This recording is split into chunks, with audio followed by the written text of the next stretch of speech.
Hi friends, welcome to my channel. ఈరోజు మా mummy మాకు టిఫిన్గా సండే అని సేమియా ఉప్మా చేస్తుంది, ఇంకా లంచ్కి చికెన్ చేస్తుంది.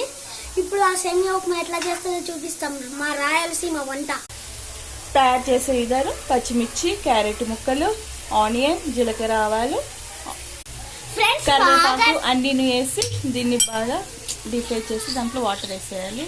ఇప్పుడు ప్రస్తుతానికైతే మగ్గుతుందండి. ఫ్రెండ్స్, ఇప్పుడు మేము క్యాప్ పెట్టేస్తున్నాం. అది మగ్గాక సేమియా వేస్తాం. దాంట్లో కాంబినేషన్కి ఏం తినాలా అని చెప్తారు కదా. ఇది ఇట్లాంటి పల్లీలు, కారం పొడి, ఒక 2 స్పూన్స్, చాలా టైం, ఇంకా ఒక ఉప్పు 1 స్పూన్. ఫ్రెండ్స్, ఉప్పు తర్వాత వెల్లుల్లి రెబ్బలు వేసుకోవాలి.